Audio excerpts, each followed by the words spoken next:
In 2013, I was pregnant for the first time with my son, Everett, and I started gaining weight inexplicably. I was eating pretty healthfully. I was going to prenatal yoga every week. So before, I'd only seen my main doctor, and she had lectured me every single appointment about how much weight I had gained. When I was about 7 months pregnant, around August, my doctor told me because I had gained so much weight that I needed to start speed walking on a treadmill on an incline every single night. She said it was really important that I turn back this weight gain and I stop gaining weight.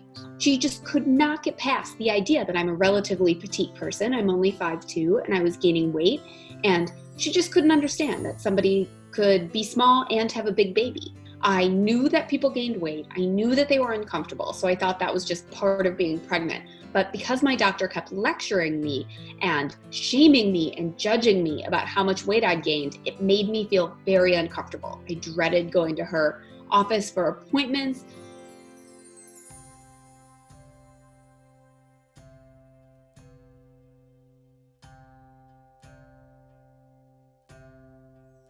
I didn't realize that it's a really serious condition that can cause the mother to die and the baby to die because you can have extremely high blood pressure and you can have a stroke. I didn't have any other symptoms besides extreme weight gain and extreme swelling. My feet went from a size 6.5 to a size 9 while I was pregnant. There was a 180 in my care. I went from being told that I needed to speed walk on an incline on a treadmill every single day to being put on modified bed rest. All of a sudden, my doctors did not want my blood pressure to spike at all because that's a major risk factor in delivering a stillborn baby or having a stroke. It was almost validating when this other doctor found something because there is nothing worse than having all of these changes happen in your body and feeling so uncomfortable all the time, and then also feeling ashamed for something that's so out of your control.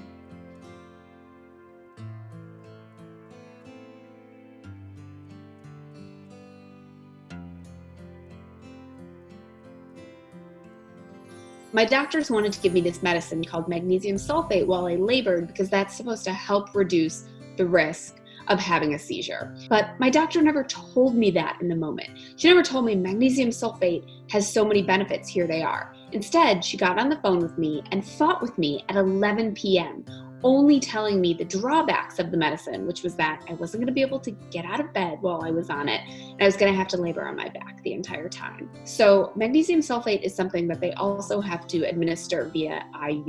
They have to check your blood and take blood every 2 hours, and it made me feel kind of drunk. Like I was really out of it when I was in labor. My doctor's on the phone with me, yelling at me at 11 o'clock at night, telling me my baby could die, I could die, that I was being really high maintenance because I didn't want to take this medicine, whereas she never told me the benefits of taking this medicine or even let me have a discussion.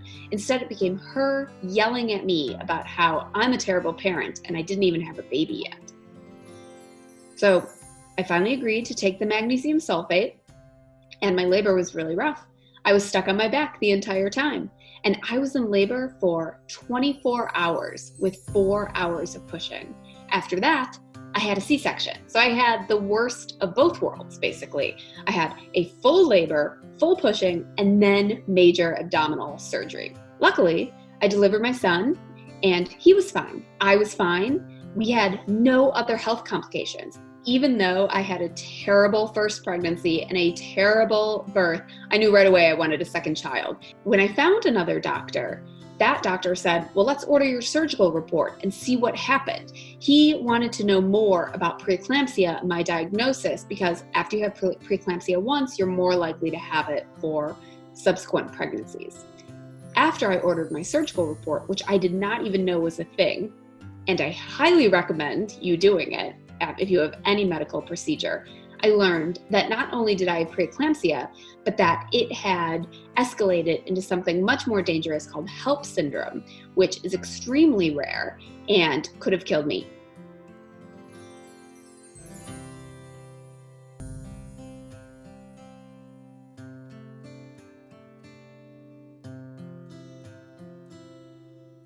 Why did my doctor not tell me anything? Instead, while I was in labor, I felt afraid. I felt ashamed. I was nervous. I was scared. I'm in a hospital. My doctor's yelling at me. I'm on this medicine that makes me feel terrible. And then I had to have major surgery. When I went back to my original doctor for my 6-week-old checkup, she wrote me a prescription for birth control and sent me on my way. Never once mentioned preeclampsia. How was I doing? Didn't ask. HELLP syndrome, never brought it up.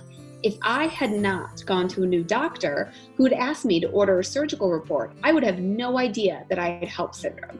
And the reason it's important to know these things is because after you're diagnosed with something like preeclampsia or HELLP syndrome, it could be a key indicator that later in life you may have high blood pressure issues. So this is like a really important piece of medical knowledge to have about yourself to inform your medical team as you age.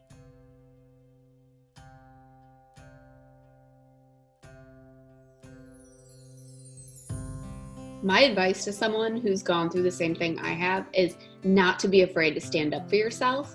I think in our culture and our society, we just look at doctors as being an authority and that we just have to listen to what they say. I'm not saying we should ignore doctors, but I think it's really important for us to find a doctor who we feel respects us and can be a good partner with us. Definitely find a doctor that you can trust.